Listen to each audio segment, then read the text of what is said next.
Hi hello வணக்கம். எல்லாரும் எப்படி இருக்கீங்க? நாங்கள் ரொம்பவே நல்லா இருக்கோம். இன்னைக்கு நைட்டு என்ன பண்ண போறோம்னா, டிஃபன் கண்டிப்பாக பண்ணல. 8 மணிக்கு மேலே சின்னவன் சிக்கன் பிரியாணி வேணும் அப்படின்னு சொல்லிட்டு கேட்டான். சரி கடையில் வாங்கி கொடுத்துடலாம் அப்படின்னு நினைக்கும் போது எப்படியும் பெரியவனும் கேட்பான். 2 பேருக்கு சேர்த்து வாங்கினா எப்படி 400 500 வந்துடும். சரி வீட்டிலே பண்ணால் எல்லாருமே சாப்பிட்டுக்கலாமே அப்படின்னு முடிவு பண்ணிட்டு டக்குன்னு வாங்கிட்டு வந்துட்டு வீட்டில் ரெடி பண்ணலாம் அப்படின்னு சொல்லிட்டு வந்தாச்சு. என்ன அளவில் பண்ண போகிறோம், எவ்வளோ பண்ண போகிறோம் அப்படின்னு டீட்டெயில் நான் கண்டிப்பாக சொல்கிறேன். வாங்க எப்படி பண்ணலான்னு பார்க்கலாம். நான் வந்துட்டு இந்த கால்படி உலக்கில் 1 உலக்கு போட்டிருக்கேன் அரிசி. இதில் 1.5 உலக்கு 1/2 kg வரும். பாஸ்மதி ரைஸ் வந்துட்டு 1/2 kg, இதில் 1.5 உலக்கு வரும். 3 பேர் தானே, நைட் டைம்னால நம்ம 1 உலக்கு போதும் அப்படின்னு. இந்த 1 உலக்குக்கு தேவையான அளவு உங்களுக்கு சொல்கிறேன். எப்படி சொல்கிறேன். 100 ml ரைஸ் பிராண்ட் ஆயில் ஊற்றுறேன். நீங்கள் வந்துட்டு சன்ஃப்ளவர் ஆயில் இருந்தாலும் ஊற்றிக்கோங்க. 100 ml போதும் 1 உலக்குக்கு. 50 ml நெய் ஊற்றிக்கலாம். 50 ml நெய்யில் இப்போ ஒரு 25 ml மட்டும் ஊற்றிக்கலாம். தம் போடும்போது 25 ml ஊற்றிக்கலாம். ஒரு 2 ஸ்பூன் ஊற்றிருக்கேன். எண்ணெய் நல்லா காஞ்ச உடனே ஒரு 6 ஏலக்காய், 4 துண்டு பட்டை, ஒரு 5-6 கிராம்பு போட்டிருக்கேன். இப்போ 200 கிராம் வெங்காயம் போட்டுக்கலாம். நல்லா ப்ரௌனிஷாக வரணும் பாஸ்மதி ரைஸுக்கு மட்டும். நம்ம இன்னைக்கு குக்கரில் வைக்க போகிறதில்ல, கொஞ்சமாக ரைஸ் தானே, அதனால் குக்கரில் விசில் விடாமல் இப்படி தம்மு போடலாம். தம்மு தான் எப்போவுமே நம்ம வீட்டில் போடுவோம். குக்கர் ரைஸ் வந்துட்டு அவ்வளோ பிடிக்காது பிரியாணி. குக்கர்லேயே தம் போட்டுடலாமே அப்படின்னு தாளிச்சிட்ருக்கேன். குக்கர் பிரியாணி ஒரு நாளைக்கு நான் செஞ்சு காமிக்கிறேன் என்ன அளவு என்னன்ட்டு. நல்லா ப்ரௌனிஷ் ஆகட்டும். வெங்காயம் நல்லா இந்தளவுக்கு ப்ரௌனிஷ் ஆயிடுச்சு. இந்த ஸ்டேஜில் தக்காளி போட்டுக்கலாம். 200 கிராம் தக்காளி, 200 கிராம் வெங்காயம், 200 கிராம் தக்காளி போட்டு அதுக்கப்புறமா இஞ்சி பூண்டு பேஸ்ட் போடலாம், இல்லைனா பிடிச்சிரும். பச்சை மிளகாய் ஒரு 4 போட்டுக்கலாம். இப்போது ஒரு அரை கைப்பிடி அளவு புதினா, மல்லி 2 போட்டுக்கலாம்.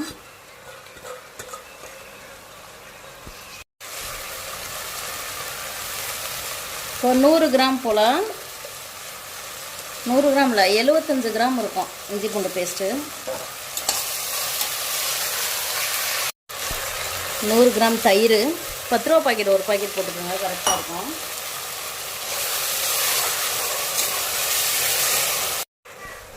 மிளகாத்தூள் வந்துட்டு இந்த ஸ்பூனில் 1.5 ஸ்பூனு.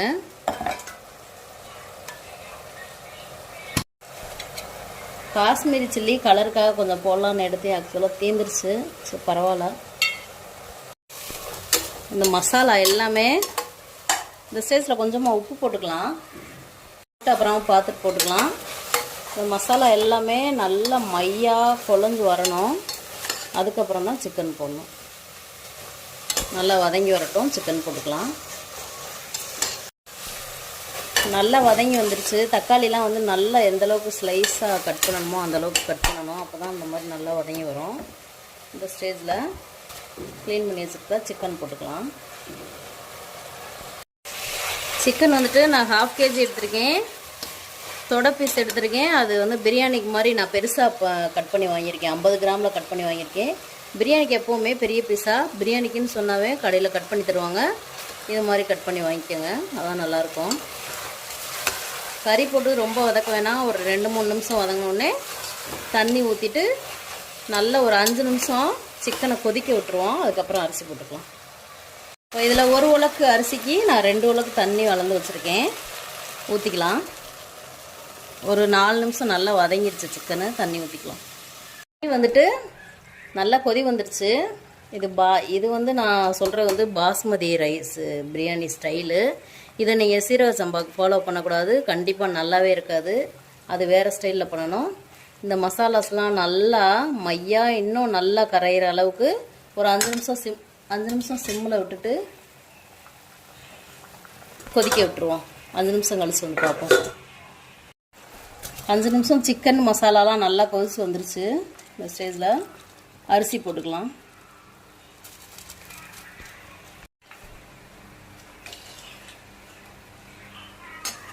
அரிசி போட்டாச்சு. ஜீரக சம்பா அரிசி மாதிரி குறுக்காலம் மறுக்காலையும் கண்டிப்பாக அதை கிளறி விடவே கூடாது. இது வந்து அரிசி வந்துட்டு 20 நிமிஷம் ஊற வச்சோம். இந்த மாதிரி சைடு வாக்கில் வச்சு தான் கிளறணும், இல்லைனா அரிசி உடஞ்சிரும். சீரக சம்பானா எப்படி வேணாலும் கிளறலாம், ஒன்றும் தெரியாது. இப்போ நல்லா கொதிச்சு வந்தோடனே தம் போட்டுக்கலாம். இப்போ வந்துட்டு நல்ல அரிசியும் தண்ணியும் நல்லா அப்படி பின்னி வரும்போது தம் போடணும். கீழே ஒரு தோசைக்கல் வச்சுட்டு மேலே ஒரு வெயிட் போட்டு அப்படி மூடி வச்சு தம் போட்டுக்கலாம். தம் போட்டாச்சு. 15 நிமிஷத்தில் ரெடி ஆயிரும். எப்படி நம்ம வீட்டில் தம் போட்டிருக்கோம்னு பார்க்கலாம் வாங்க. கீழே தோசைக்கல் வச்சுட்டு நம்ம பிரியாணி பாத்திரத்தை வச்சுட்டு அதுக்கு மேலே தண்ணி ஏதாவது ஒரு பாத்திரத்தில் பிடிச்சி வெயிட் வைங்க. அப்படி இல்லைன்னா இந்த மாதிரி கிரைண்டர் வச்சுக்கோங்க. தண்ணி தோசைக்கல்லில் ஊற்றிட்டு 5 நிமிஷம் ஹை ஃப்ளேமில் வச்சுட்டு சட்டி தோசைக்கல் சூடானோடனே சிம்மில் வச்சிடணும். இப்போ நான் ஹை ஃப்ளேமில் வச்சு நல்லா சூடு ஏறிடுச்சு. நான் சிம்மில் வச்சுருக்கேன். 15 நிமிஷத்தில் ரெடி ஆயிரும் பிரியாணி. பார்ப்போம். இப்போது 20 நிமிஷம் ஆச்சு. 20 நிமிஷம் விட்டுட்டோம். ஓப்பன் பண்ணி பார்க்கலாம் எப்படி வந்திருக்குன்னு.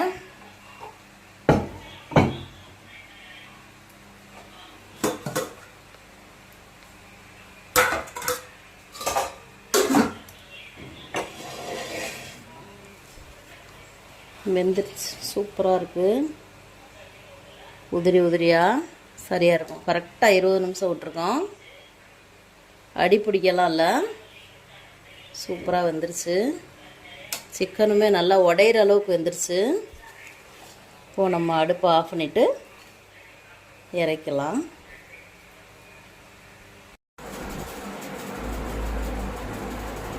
ஓகே, தம்பிக்கு இப்போ மணி வந்துட்டு 10 மணி ஆயிடுச்சு. உண்மையா தம்பி கேட்டதே 8 மணி தான் கேட்டார். வாங்கிட்டு வந்து ரெடி பண்ண 10 மணி ஆயிடுச்சு. பிரியாணி சூப்பராக ரெடி ஆயிடுச்சு. தம்பிக்கு ஓவராக பசி வந்துடுச்சு. ஃபஸ்ட்டு அவனுக்கு ஊட்டிக்கலாம். தயிர் வெங்காயமும் ரெடி பண்ணியாச்சு.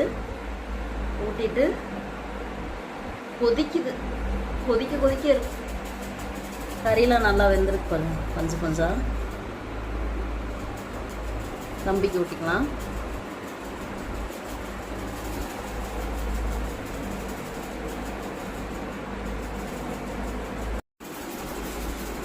பிரியாணி நானும் சாப்பிட்டு பார்த்துட்டேன். பயங்கர டேஸ்ட்டாக இருக்குது.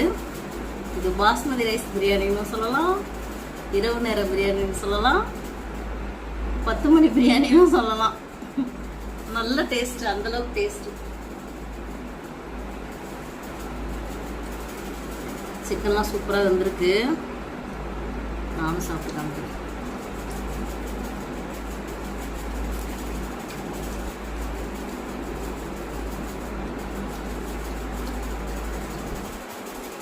சொல்லவே முடியாது, அந்த அளவுக்கு இருக்கு. நமக்கு பிரியாணி சாப்பிட்றதுக்கு நேரங்காலமாக கிடையாது. கண்டிப்பாக விடியகாலம் 3 மணிக்கு எழுப்பி கொடுத்தா கூட உட்காந்து சாப்பிட்டுக்கிட்டு இருப்போம். அந்தளவுக்கு பிரியாணி பிரியர்னாங்க. ரொம்பவே சூப்பராக வந்திருக்கு. நான் சொன்ன மெஷர்மெண்ட்லேயே அப்படி நீங்களும் பண்ணி பாருங்கள். நம்ம திண்டுக்கல் ஃப்ரெண்ட்ஸ் சேனலுக்கு சப்போர்ட் பண்ணுங்கள். நான் சொல்லிக்கிறேன். அப்புறம் வியூஸ் நிறைய போவீங்க, மறந்து கூடாது. சப்ஸ்கிரைப் பண்ணிடுங்க. லைக் பண்ணுங்க. லைக் யாருமே பண்ண மாட்டீங்க. வீடியோக்கு கீழே லைக் சிம்பிள் இருக்கும். இந்த அல்வா வீடியோக்குள்ள 79 வியூஸ் தான் போயிருக்கு. நிறைய வியூஸ் போடுங்க. லைக் பண்ணுங்க, ஷேர் பண்ணுங்க, கமெண்ட் பண்ணுங்க, சப்ஸ்கிரைப் பண்ணுங்க. திண்டுக்கல் ஃப்ரெண்ட்ஸ் சேனலுக்கு சப்போர்ட் பண்ணுங்க. நாளை மீண்டும் ஒரு வீடியோவில் பார்க்கலாம். டாடா.